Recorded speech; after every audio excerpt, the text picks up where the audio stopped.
about this COVID-19 vaccine, man. I don't know about this. I've been talking to a lot of my friends, and a lot of my friends are very nerdy, and a lot of them are saying that if we get the COVID vaccine, it's gonna alter our DNA. We might turn into some genetically modified animal, which would be crazy if that did happen. Some people are saying that they're gonna clone us. I think that's already happening, honestly. I even heard with the nose swab test that a lot of people are saying that when it's collecting like DNA particles from your nose. What? You know what? Stranger things have happened. Fun fact, I actually had COVID. I had it around my birthday. My birthday was November 2nd. Thank you, God. My birthday was November 2nd.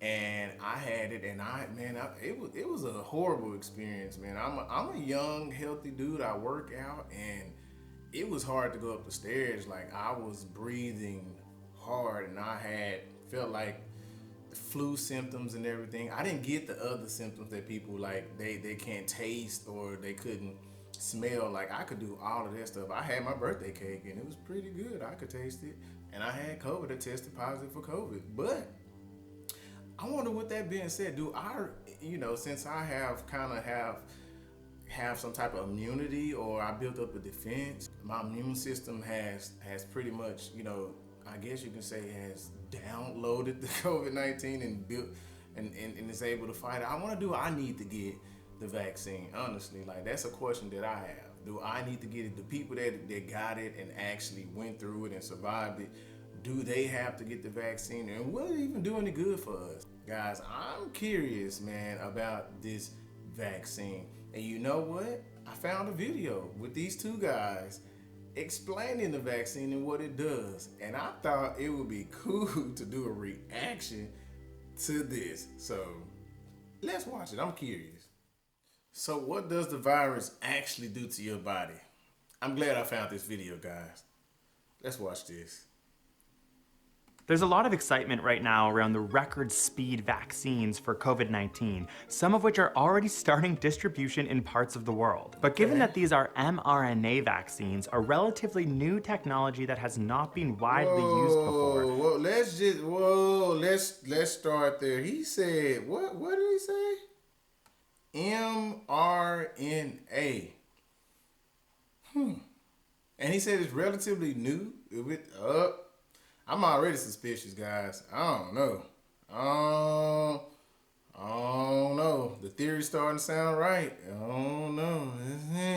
Before. We wanted to explain how they work and what happens to your body from the moment that needle touches your skin. Like the vaccines we're used to seeing, these vaccines will be injected into the upper muscle of your arm. But unlike typical vaccines, which introduce inactive or weakened forms of a virus, these will release genetic material called messenger RNA. So what exactly does this mRNA do? Well, in a regular cell of your body, you have DNA inside of the nucleus. And this DNA stores all the information and instructions important to the functioning of your cells, your body, and ultimately makes you, you.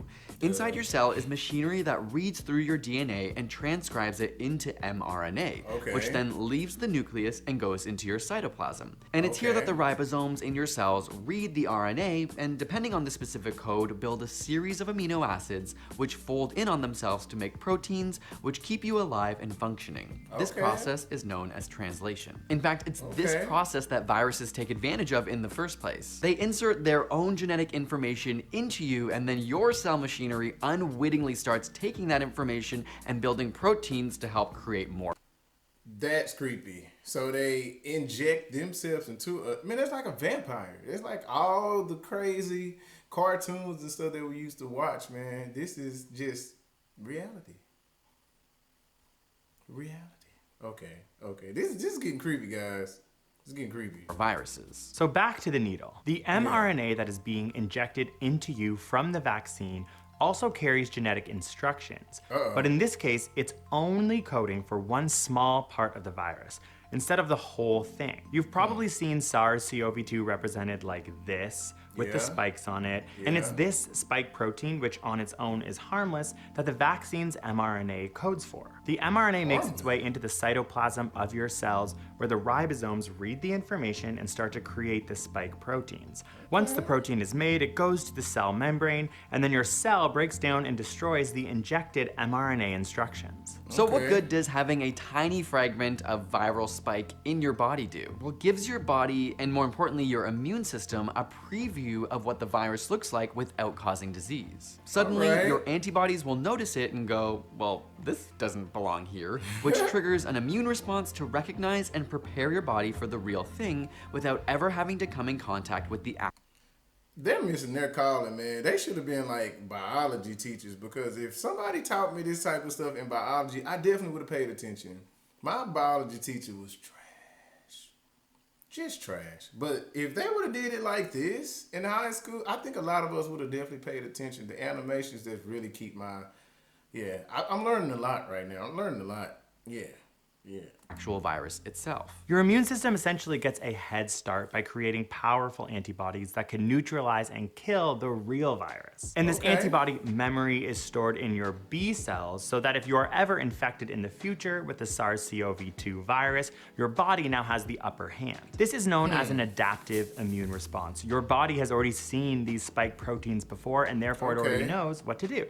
So it adapted immune response. So if that's what the vaccine is doing, so I wonder, like, people like me or the other people that had COVID-19, and have we adapted to it? So do we really need it?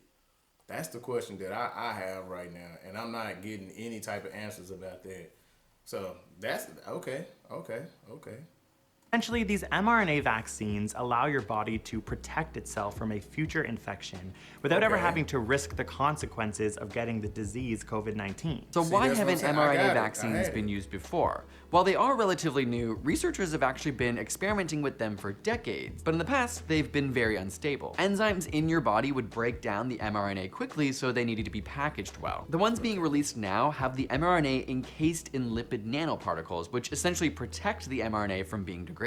Since they're more unstable than other types of vaccines, they have to be kept cold. For example, the Pfizer vaccine has to be stored at minus 70 degrees Celsius, and at normal refrigerated temperatures can only last 5 days. Of course, a global pandemic has certainly increased the funding and resources going towards these types of vaccines, which has helped to accelerate their development. What makes these vaccines so appealing is that unlike other vaccines, they can be made in a lab with readily available materials and actually made much quicker than other types of vaccines. Instead of fully developing non-infectious viruses and then injecting them, these mRNA vaccines can sort of pass many hurdles by using your own body in an ingenious way. It's also far more cost-effective to create mRNA molecules rather than the proteins themselves, and also a lot more scalable, which is helpful when we are in a global pandemic waiting for a vaccine. So, is it safe? And given that it's a relatively new technology, should you be concerned at all? Well, that's what these initial trial stages have been for, not only to test whether or not they work and cause immunity, but to make sure they have minimal side effects. See, when they say trial, that's where it ding ding ding. I'm like, oh no, I don't want to be a test bunny, but I understand that's how we learn. But that's what I honestly feel like this whole COVID-19 is. I feel like somebody just put it out into the atmosphere, and it got out of a laboratory, like they're saying. And I feel like it's just been a whole thing to cleanse the earth. It's like the Great Recess. I've been hearing a lot about that theory. And it kind of sounds like, that's what's going on. Like they're trying to lower the population. Like it's a population control. Like I don't want to get all, I don't want to get all conspiracy theory on you, but that's personally what I think. I think it's all about population control, and now they're trying to find the virus. And honestly, find the virus. I know some people, man, like, Trump, man, how did he just mysteriously, he had it, and then next is just, oh, I'm healthy, went to the hospital. So you telling me there isn't a vaccine already? Or y'all just finally giving us this vaccine? Okay. effects. As of now, around 70,000 people have been given these vaccines with no serious concerns, a caveat being that the full research hasn't been published yet as of recording this video. But it's important to remember that just because it's safe doesn't mean there won't be any soreness or pain. Some recipients did report aches and pains, and as of now, you'll need to receive 2 shots to ensure efficacy. I saw a really great analogy by the Professor Shane Crotty, who works in vaccine research. Wait, I don't even like needles. Let's just start there. Now you tell me I gotta get 2 shots? Man, I don't know, guys. I don't know about the 2 shots. Now y'all just double dosing it, putting more of this new technology into me, this mRNA. You messing them up, man. I think they mutating us, man.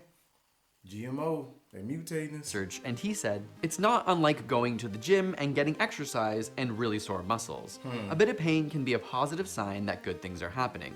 Sometimes you have to earn your immunity, just like you have to earn those biceps you wanted so bad. We know you've been asking about these vaccines a lot. We've also had our questions, so we hope that all this information was useful and concise and educational for you, because it does sort of help make things seem less unknown and scary in a very strange time. Thank you all so much for watching. If you want to hear more about vaccines, our podcast is on YouTube. You can check that out. We have a few episodes on vaccines. Gossip about vaccines, to be honest. Yes. Moderna stealing all the glory. You love to see gossip about vaccines. Otherwise, man, you know what? That was a really good video, man.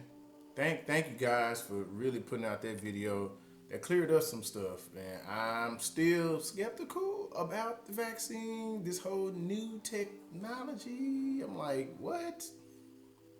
mRNA, I don't know. That sounds real close to DNA, and that's what we have. And it sounds like they might be just trying to reconstruct us, guys. I don't know. Hey, it's your choice. Make your decision to get the vaccine or to not to get the vaccine. I think that